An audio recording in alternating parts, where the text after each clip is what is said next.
Maulidina dengan NIM 202318800097. Di sini saya akan menjawab nomor 1A. Jelaskan kemajuan di bidang politik pada zaman Kesultanan Utsmani. Kemajuan politik pada zaman Kesultanan Utsmani ditandai oleh struktur pemerintahan yang kuat dan terorganisir. Setiap sultan memegang gelar Sultan Khalifah, kemampuan kekuasaan duniawi dan spiritual, kebijakan pemerintah yang efektif, termasuk pembentukan dewan penasihat dan penerapan hukum yang adil membantu menjaga stabilitas. Masa kejayaan terjadi di bawah Sultan Sulaiman Al-Kanuni yang menerbitkan undang-undang penting dan memperkuat administrasi. Selain itu, hubungan diplomatik yang baik dengan negara lain juga berkontribusi pada kekuatan politik Kesultanan Utsmani. Untuk 1B, kemukakan dua tokoh pembaharuan Islam yang muncul pada akhir abad 19 dan awal abad 20, yakni Jamaluddin Al-Afghani dan Muhammad Abduh, dan jelaskan pula pemikiran masing-masing tentang Islam dan umat Islam. Jamaluddin Al-Afghani dilahirkan As'adabad pada tahun 1254 Hijriah, yang masa kecilnya dihabiskan untuk belajar Al-Quran dan memperlihatkan kecerdasannya yang sangat luar biasa. Dia sangat tekun dalam mempelajari bahasa Arab, sejarah, matematika, filsafat, dan ilmu-ilmu keislaman. Hingga akhirnya ia dikenal karena kejeniusannya. Sejak tahun 1897, ia merupakan salah satu tokoh yang pertama kali menyatakan kembali tradisi Islam. Lalu di Paris, dia mendirikan sebuah organisasi yang bernama Al-Urwatul Wuthqa. Organisasi ini beranggotakan muslim militan di India, Mesir, Syria, dan Afrika Utara yang bertujuan memperkuat persaudaraan Islam, membela dan mendorong umat Islam untuk mencapai kemajuan. Untuk konsep pemikiran Jamaluddin Al-Afghani bermula dari perjalanan panjang dalam meluangkan perubahan berbagai negeri Islam yang umumnya mempunyai permasalahan umum, yaitu mengalami penjajahan, keterbelakangan pendidikan, serta dekadensi akidah. Awalnya, Jamaluddin Al-Afghani memperjuangkan nasionalisme tanah air, kemudian berubah menjadi Pan-Islamisme atau Jamiah Islamiyah yang berasaskan pada kesatuan politik dan kekuasaan. Namun, akhirnya Pan-Islamiyah ditujukan pada nasionalisme agama dan nasionalisme tanah air. Untuk Muhammad Abduh, ia dilahirkan di Mesir pada 1266 Hijriah. Muhammad Abduh pada usia 10 tahun belajar Al-Quran di rumahnya. Pada usia 12 tahun, dia sudah menghafal surah. Bismillahirrahmanirrahim. Assalamualaikum warahmatullahi wabarakatuh. Perkenalkan, nama saya Almirana Eva Yusria dengan nomor NIM akhir 084. Di sini saya akan menjawab pertanyaan nomor 2A. Jadi, corak Islam di Indonesia terutama pada awal masuknya yaitu melalui berbagai jalur dengan peran penting yang dimainkan oleh pedagang dan ulama termasuk Wali Songo yang merupakan 9 tokoh penyebar Islam di Pulau Jawa. Proses ini tidak mudah dan hanya melibatkan penyebaran agama Islam saja, tetapi juga ada interaksi dengan budaya lokal yang menghasilkan corak Islam yang khas di Nusantara. Berbagai teori masuk Islam dibedakan menjadi teori Gujarat, Arab, dan Persia yang mayoritas melibatkan hubungan dagang antar Indonesia. Sedangkan Wali Songo merupakan peran penting penyebar Islam di Indonesia, terutama di Jawa, untuk menyampaikan ajaran Islam dengan berdakwah yang disesuaikan dengan budaya Indonesia, sehingga aspek akulturasi budaya, pendekatan damai, dan interaksi sosial terpenuhi dalam menyebarkan Islam. Bismillahirrahmanirrahim. Assalamualaikum warahmatullahi wabarakatuh. Perkenalkan, nama saya Almirana Eva Yusria dengan nomor NIM 202318800084. Baik, kali ini saya akan menjawab untuk pertanyaan nomor 2B, yaitu apa saja kebijakan pemerintah penjajah Belanda terhadap Indonesia, khususnya kepada umat Islam yang sangat merugikan. Jadi, kebijakan-kebijakan yang diterapkan oleh pemerintah kolonial Belanda sangat merugikan umat Islam di Indonesia, dari sistem tanam paksa hingga diskriminasi dalam pendidikan dan pembatasan kebebasan beragama. Semua ini berkontribusi pada kemiskinan dan keterbelakangan sosial ekonomi masyarakat Muslim pada masa itu. Namun dampak dari kebijakan ini masih terasa saat ini dalam konteks sejarah dan perkembangan sosial budaya Indonesia. Bismillahirrahmanirrahim. Assalamualaikum warahmatullahi wabarakatuh. Nama saya Sutadi Zeka Sidiki dengan NIM 2023880095. Saya akan menjawab pertanyaan nomor 3A dan 3B, yaitu dua faktor utama yang melatar belakangi berdirinya Muhammadiyah yang terdiri dari faktor subjektif dan faktor objektif. Yang pertama, faktor subjektif. Faktor subjektif mengacu pada dorongan atau keinginan pribadi dari Kiai Haji Ahmad Dahlan dan para pendiri Muhammadiyah untuk melakukan pembaruan dalam kehidupan beragama dan sosial masyarakat.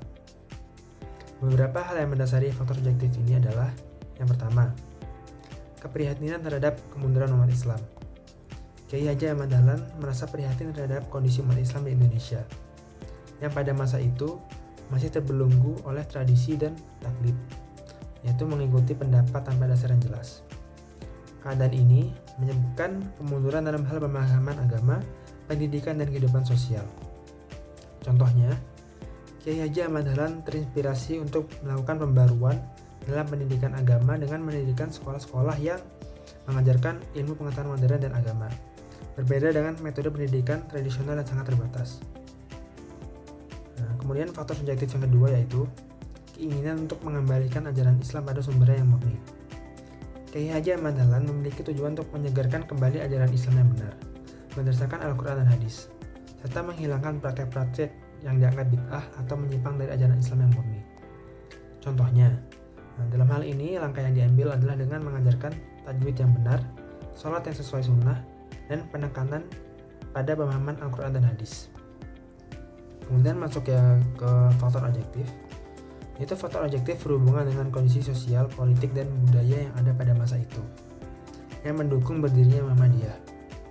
Beberapa faktor objektif yang melatar belakangi adalah: yang pertama, keterbelakangan pendidikan di kalangan umat Islam. Pada awal abad ke-20, pendidikan di Indonesia, khususnya di kalangan umat Islam, masih sangat terbatas dan tradisional. Lembaga pendidikan yang ada banyak yang tidak memiliki kurikulum yang memadai atau bersifat kuno. Muhammadiyah ingin membawa pendidikan yang lebih modern dan berbasis pada ilmu pengetahuan dan agama. Contohnya, Muhammadiyah mendirikan sekolah-sekolah yang lebih modern seperti sekolah dasar, menengah, hingga perguruan tinggi. Sekolah-sekolah ini mengajarkan ilmu pengetahuan modern selain ilmu agama. Faktor objektif yang kedua yaitu pengaruh kolonialisme Belanda. Pada masa itu Indonesia berada di bawah penjajahan Belanda. Penjajahan ini membawa dampak pada kehidupan sosial dan pendidikan umat Islam. Banyak umat Islam yang merasa tertindas dan jauh dari kemajuan. Muhammadiyah didirikan sebagai respons terhadap kondisi tersebut, dengan tujuan untuk memperbaiki kondisi umat Islam dan membebaskan mereka dari ketertinggalan. Contohnya, Muhammadiyah berperan dalam memperjuangkan hak-hak umat Islam melalui dakwah dan usaha-usaha sosial lainnya, seperti mendirikan rumah sakit, panti asuhan, dan lembaga pendidikan untuk memberikan kesempatan lebih besar bagi umat Islam. Kemudian faktor objektif yang ketiga yaitu adanya pergerakan sosial dan kebangkitan nasional. Pada awal abad ke-20, Indonesia mengalami kebangkitan nasional dengan munculnya berbagai organisasi pergerakan yang menuntut kemerdekaan dan perubahan sosial. Bismillahirrahmanirrahim. Assalamualaikum warahmatullahi wabarakatuh. Perkenalkan, nama saya Nur Jafiera Farah Sabrina dengan NIM 2023188083. Di sini saya akan menjawab pertanyaan nomor 4A dan juga 4B. Untuk soal yang nomor 4A, yaitu jelaskan secara ringkas bagaimana profil seorang Muhammad Darwisi dalam memahami dan mengamalkan ajaran Islam. Jadi Ahmad Dahlan ini dia memiliki nama kecil Muhammad Darwis yang merupakan anak keempat dari 7 bersaudara. Ayahnya bernama Kiai Haji Abu Bakar, seorang khatib Masjid Besar Kesultanan Yogyakarta. Nasab dari Kiai Haji Muhammad Dahlan itu sampai kepada Syekh Maulana Malik Ibrahim. Ibunya bernama Siti Aminah. Dia merupakan putri dari Kiai Haji Ibrahim, penghulu Kesultanan Yogyakarta. Dari silsilah tersebut dapat diketahui bahwasanya keturunan dari Kiai Haji Ahmad Dahlan ini adalah dari keturunan ulama dan elit priai Jawa, bukan hanya sekedar pedagang seperti yang dikenal selama ini. Kiai Haji Ahmad Dahlan mendapatkan pendidikan awal langsung dibimbing oleh ayahnya. Ia tidak di pendidikan formal. Tradisi pendidikan model ini disebabkan adanya anggapan di kalangan orang Kauman bahwasanya orang yang bersekolah di sekolah pemerintahan Belanda atau gubernemen itu dianggap sebagai orang kafir atau orang Kristen. Oleh karena itu, sewaktu menginjak usia sekolah, Kiai Haji Ahmad Dahlan tidak disekolahkan tetapi disuruh dan dididik ilmu-ilmu agama Islam oleh kerabatnya sendiri di rumah. Nah, pada usia 8 tahun, Kiai Haji Ahmad Dahlan telah lancar membaca Al-Quran hingga hatam. Selanjutnya belajar ilmu fikih kepada Kiai Haji Muhammad Saleh, ilmu nahwu kepada Kiai Haji Muhsin, dan kepada Kiai Haji Muhammad Nur, dan juga pada Kiai Haji Abdul Hamid dalam berbagai ilmu. Lalu Muhammad Darwis ini dipercaya oleh ayahnya dalam membantu mengajar santri remaja dan juga santri dewasa di Langgar Kidul maupun di Masjid Gede Kauman pasca ibadah haji pertama. Dari proses mengajar ilmu agama inilah kemudian Muhammad Darwis lebih dikenal oleh warga sebagai Kiai Ahmad Dahlan. Kiai Ahmad Dahlan ini berangkat haji kedua pada tahun 1903. Aktivitas Kiai Haji Ahmad Dahlan selama di Mekah dalam perdalam keilmuan Islam kepada ulama terkemuka. Kiai Haji Ahmad Dahlan bersahabat dengan para ulama Indonesia yang lama bermukim di Makkah, contohnya seperti Syekh Ahmad Khatib Minangkabau, Kiai Nawawi Al-Bantani, Kiai Abdullah Surabaya, Kiai Haji Fakih Mas Kumambang. Lalu mereka ini sering melakukan diskusi berbagai masalah tentang kondisi sosial keagamaan yang sedang terjadi di Indonesia. Selain belajar Islam, ia juga mengkaji pemikiran pembaruan Islam yang sedang ramai disebarkan oleh Jamaluddin Al-Afghani, Muhammad Abduh, Muhammad Rashid Ridho. Dari sumber-sumber inilah yang kemudian banyak menginspirasi dan menggerakkan Kiai Haji Ahmad Dahlan melakukan pembaruan Islam di Indonesia melalui Muhammadiyah. Nah, Kiai Haji Ahmad Dahlan ini yang mengalami percepatan intelektual yang progresif pasca kepulangan ibadah hajinya yang kedua. Eskalasi intelektual itu dipengaruhi dari karya tulis para pemikir pembaruan Islam, diantaranya contohnya seperti Risalah Tauhid, Tafsir Juz Amma dan Al-Islam wan Nasraniyah karya Muhammad Abduh, Kitab At-Tawassul wal Wasilah fil Bid'ah karya Ibnu Taimiyah, dan lain-lain. Paradigma pembaruan Islam Kiai Haji Ahmad Dahlan ini tidak berhenti pada tataran wawancara, tapi difungsionalisasi menjadi gerakan nyata. Paradigma ini terinspirasi pada tafsir pada Quran surat Al-Ma'un ayat 1-7. Kiai Ahmad Dahlan ini memprakarsai pembangunan institusi kesehatan penolong kesengsaraan umum atau disebutnya PKO dan pendidikan. Bangunan ini bertujuan untuk membantu mendapatkan akses kesehatan dan pendidikan bagi warga pribumi di sekitar Kauman Yogyakarta. Ijtihad tersebut sangat membantu bagi warga pribumi di tengah kebijakan politik diskriminatif dari pemerintahan Hindia Belanda yang lebih menguntungkan warga asing seperti warga Eropa, Cina, dan juga warga Arab. Pembangunan pendidikan atau madrasah ini merupakan tonggak dari rekonstruksi sistem pendidikan Islam di Indonesia. Sistem yang dibangun adalah model pendidikan bersistem kelas dengan gabungan materi keilmuan agama dan umum. Sistem pendidikan Islam sebelumnya dikembangkan dengan sistem pendidikan tradisional atau pesantren yang memfokuskan kepada keilmuan Islam klasik seperti ilmu hadis, tafsir, nahwu syaraf, kalam, fikih, dan juga lain-lain, serta juga hafalan. Pembaruan sistem pendidikan Islam model madrasah ini terletak pada dua hal, yaitu yang pertama integrasi keilmuan Islam klasik dengan modern, bahasa Belanda, aljabar, falak, dan keorganisasian. Lalu yang kedua, menekankan konteks pemahaman daripada hafalan terhadap ajaran Islam. Model pendidikan Islam inilah yang hingga saat ini banyak dipraktekkan di Indonesia. Aktivitas dari keseharian Kiai Haji Ahmad Dahlan ini adalah mengurus madrasah dan menjadi khatib di Masjid Gede Kauman setiap 2 bulan sekali.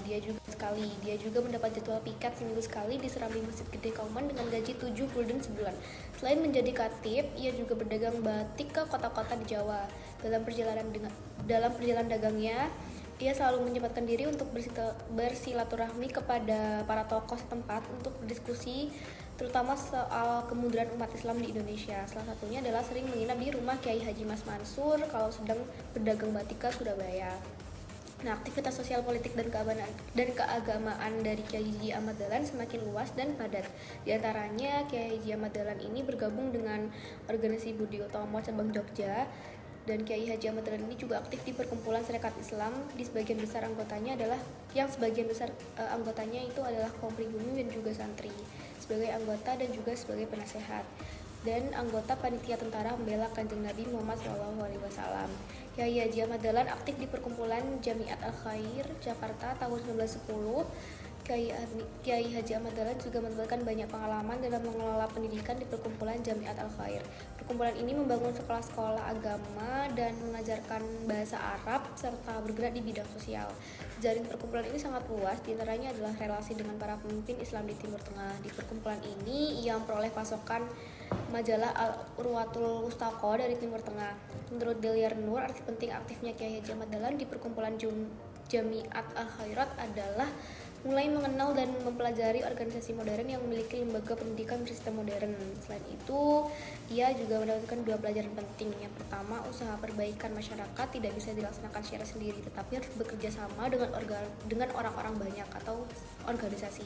Yang kedua, untuk memperbaiki masyarakat, jalur yang tepat adalah melalui jalur pendidikan, sebab membangun kesadaran sosial politik untuk keluar dari ketertindasan dan keterpurukan penjajahan masyarakat dibutuhkan waktu yang lama, maka jalur pendidikan ini paling tepat. Kiai Haji Ahmad Dahlan kemudian mewujudkan gagasannya dengan mendirikan sekolah dengan nama Sekolah Madrasah Ibtidaiyah Diniyah Islamiyah, diresmikan pada 1 Desember 1911. Sekolah ini mengajarkan keilmuan Islam dengan umum dengan model dialogis atau proses pemahaman. Lalu Kiai Haji Ahmad Dahlan ini mempunyai sumbangsi sangat besar bagi pembangunan peradaban dunia Islam dan khusus masyarakat Islam di Indonesia. Sumbangan terbesar dan nyata hingga saat ini masih dapat dirasakan bagi masyarakat Islam dan bangsa Indonesia adalah Muhammadiyah yang sudah berdiri kokoh lebih dari 1 abad, sehingga hanya manusia pilihan yang mendapatkan ilham dengan kekuatan iman, doa, dan mata hati batin yang bersih yang dapat melakukan ini semua, dan itu adalah Kiai Haji Ahmad Dahlan. Secara ringkas dapat dipaparkan bahwa rekam jejak pembaruan yang dilakukan oleh Kiai Haji Ahmad Dahlan yang pertama dari aspek keagamaan, yaitu gerakan pintu Islam tanpa mazhab, membuka pintu ijtihad ketika tidak ada kepastian hukum dan merubah arah kiblat, serta mendirikan lembaga penyelenggaraan haji dan memperkenalkan metode hisab dalam panen tuan awal bulan 1 Syawal dan 1 Ramadan. Yang kedua, aspek pendidikan dari menghapus dikotomi antara ilmu dunia dan juga ilmu agama, dan juga merubah sistem surau dengan sistem klasikal, serta memperkenalkan budaya berpikir rasional dan juga ilmiah. Yang ketiga, dari aspek sosial kemasyarakatan, yang pertama mendirikan lembaga zakat infak, sedekah dan penyuluhan penyaluran hewan kurban, lalu pencetus gagasan rumah yatim, rumah miskin, dan yang keempat adalah aspek kesehatan. Yang pertama, merubah perilaku masyarakat untuk mendatangi rumah sakit, klinik, dan dokter apabila terkena penyakit. Lalu untuk yang nomor 2B soalnya, yaitu mengapa surat Al-Ma'un oleh para ahli sejarah Muhammadiyah dianggap sebagai sebuah legenda pemahaman Islam yang aplikatif. Jelaskan. Jadi surat Al-Ma'un itu oleh para ahli sejarah Muhammadiyah dianggap sebagai sebuah legenda pemahaman Islam yang aplikatif karena yang pertama, sebagai dasar pemikiran di Muhammadiyah. Surat Al-Ma'un ini sangat menekankan pentingnya tindakan nyata dalam beragama, bukan hanya sekedar ritual. Nilai inilah yang menjadi dasar pemikiran Muhammadiyah untuk tidak hanya mengajarkan teori agama, tetapi juga mengimplementasikannya dalam kehidupan sehari-hari melalui berbagai kegiatan sosial. Surat ini juga mengajarkan tentang kepedulian terhadap sesama, terutama anak yatim dan orang miskin. Nilai ini sejalan dengan semangat Muhammadiyah untuk membangun masyarakat yang adil dan makmur. Lalu Kiai Haji Ahmad Dahlan ini dia memberikan penafsiran yang mendalam terhadap surat Al-Ma'un. Beliau melihat surat ini sebagai panggilan untuk membela kaum yang lemah dan memperbaiki kondisi masyarakat. Penafsiran ini menjadi inspirasi untuk mulai gerakan pembaruan Islam yang kemudian berkembang menjadi Muhammadiyah. Lalu pada masa pendirian Muhammadiyah, banyak masyarakat yang mengalami kesulitan hidup, sehingga surat Al-Ma'un memberikan solusi konkret untuk mengatasi masalah-masalah sosial tersebut. Nilai-nilai yang terkandung dalam surat Al-Ma'un ini juga relevan pada setiap zaman. Muhammadiyah terus berupaya untuk mengadaptasikan nilai-nilai tersebut dalam berbagai program dan kegiatannya. Dan surat Al-Ma'un ini dianggap sebagai identitas Muhammadiyah karena nilai-nilainya telah menjadi identitas organisasi sejak awal berdirinya. Seperti itu. Terima kasih. Wassalamualaikum warahmatullahi wabarakatuh. Mohon maaf apabila ada kesalahan. Terima kasih. Assalamualaikum warahmatullahi wabarakatuh. Perkenalkan, saya Fatimah Banglatina dengan NIM 20318800097. Di sini saya akan menjawab nomor 5A. Apa saja isi pokok insan kepribadian Muhammadiyah, yaitu beramal dan berjuang untuk perdamaian dan kesejahteraan, berbanyak kawan dan mengamalkan ukhuwah Islamnya, lapang dada dengan memegang teguh ansar Islam, bersifat keagamaan, menghinakan secara hukum, amar ma'ruf nahi munkar, kerjasama dengan golongan Islam manapun, aktif dalam perkembangan masyarakat, membantu pemerintah serta bekerjasama dengan golongan lain dalam memelihara dan membangun negara untuk mencapai masyarakat adil dan makmur yang diridai Allah Subhanahu wa Ta'ala dan bersifat adil serta korektif ke dalam dan keluar dengan bijaksana. Bismillahirrahmanirrahim. Assalamualaikum warahmatullahi wabarakatuh. Perkenalkan, nama saya Almiran Eva Yusria dengan nomor NIM akhir 084. Baik, pada kesempatan kali ini saya akan menjawab untuk pertanyaan 5B. Apa saja isi pokok rumusan MKCH Muhammadiyah? Jadi, MKCH atau Matan Keyakinan dan Cita-cita Hidup Muhammadiyah adalah dokumen ideologis yang ditetapkan pada tahun 1969 di Ponorogo, Indonesia. Dokumen ini berfungsi untuk pedoman bagi warga Muhammadiyah dalam memahami keyakinan dan cita-cita hidup mereka. Jadi ada 5 poin utama yang dikelompokkan dalam MKCH ini. Yang pertama adalah pokok pikiran ideologis yang menyangkup 2 poin, yaitu Muhammadiyah sebagai gerakan Islam dan dakwah amar ma'ruf nahi munkar. Yang kedua yaitu berkeyakinan bahwa Islam adalah agama yang diwahyukan kepada para rasul. Untuk pokok pikiran kedua yaitu pokok pikiran paham agama juga mencakup 2 poin, yaitu yang pertama adalah Muhammadiyah mengamalkan Islam dan berlandasan dengan Al-Quran dan Sunnah, dan poin kedua dalam praktiknya Muhammadiyah berupaya untuk menegakkan ajaran Islam di berbagai bidang. Lalu untuk pokok pikiran yang ketiga yaitu fungsi dan misi Muhammadiyah. Ada 1 poin yaitu Muhammadiyah memiliki kewajiban untuk menegakkan ajaran Islam di berbagai bidang, dan untuk berkewajiban untuk berjuang demi terwujudnya masyarakat yang adil dan makmur. Jadi dengan adanya MKCH ini menegaskan bahwa posisi manusia adalah sebagai hamba Allah dan khalifah di bumi, serta mengajak masyarakat untuk menciptakan kehidupan yang diridhoi Allah dengan harapan mencapai baldatun tayyibatun warabun ghafur, atau negara yang baik dan cintai Allah. Bismillahirrahmanirrahim. Assalamualaikum warahmatullahi wabarakatuh. Perkenalkan, nama saya Kaisar Firdausi Ar-Rahman dengan NIM 202318800018 dari kelompok 13. Di sini saya akan menjawab soal nomor 6A, yaitu model tajrid Muhammadiyah. Istilah tajrid berasal dari bahasa Arab, berarti pengosongan, pengungsian, pengupasan, pelepasan, atau pengambil alihan. Sedangkan tajrid dalam bahasa Indonesia adalah berarti pemurnian. Model-model tajrid Muhammadiyah yang pertama adalah dalam bidang kepercayaan dan ibadah. Muatannya menjadi hurafat dan bid'ah. Hurafat adalah kepercayaan tanpa pedoman yang sah dari Al-Quran dan Al-Sunnah, hanya ikut-ikutan orang tua dan juga nenek moyang.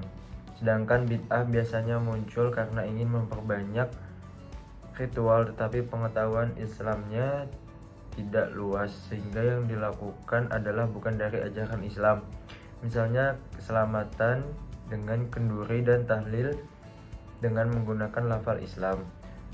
Selanjutnya nomor 2, masyarakat Jawa pada umumnya menggunakan upacara perkawinan dan dalam berbagai peristiwa seperti kelahiran, hitan, dan kematian, pindah rumah, panen, ganti nama, dan sejenisnya.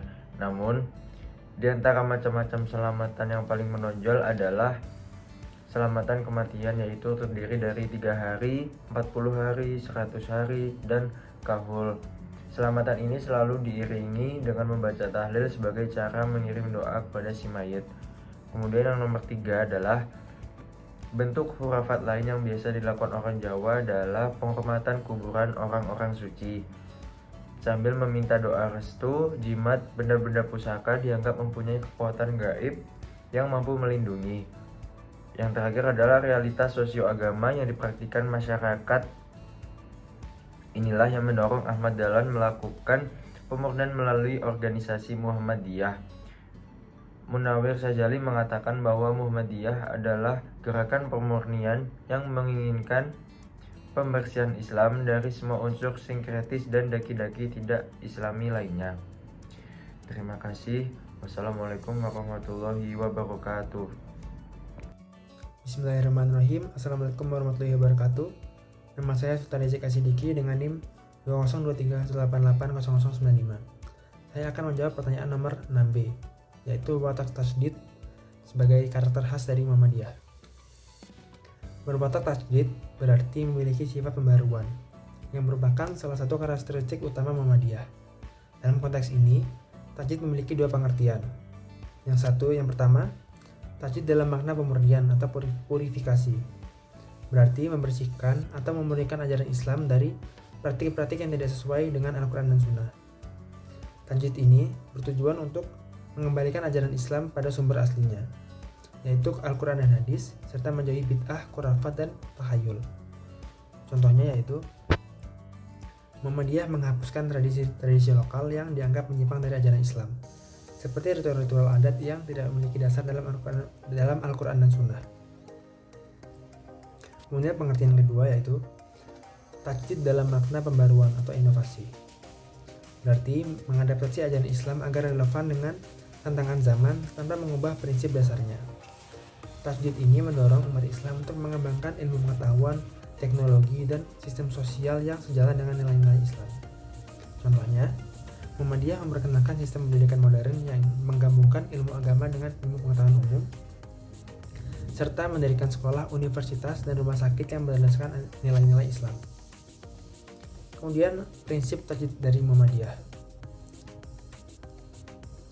Yang pertama yaitu dinamis dan progresif. Muhammadiyah terus berupaya menyesuaikan diri dengan perkembangan zaman tanpa mengorbankan prinsip Islam. Yang kedua, berlandaskan ijtihad. Dalam memecahkan persoalan yang tidak secara eksplisit dijelaskan dalam Al-Quran dan Sunnah, Muhammadiyah menggunakan ijtihad sebagai metode berpikir rasional yang tetap berlandaskan ajaran Islam. Yang ketiga, memberdayakan umat. Tasdid diarahkan untuk menciptakan kemajuan bagi umat Islam, baik dalam bidang agama, sosial, ekonomi, maupun pendidikan. Untuk kesimpulannya, berwatak tasdid menunjukkan bahwa Muhammadiyah adalah organisasi yang berorientasi pada pembaruan Islam, baik dalam aspek pemurnian, ajaran, maupun inovasi sosial, sehingga Islam tetap relevan dan mampu menjawab tantangan zaman. Sekian jawaban dari pertanyaan nomor 6B. Wassalamualaikum warahmatullahi wabarakatuh.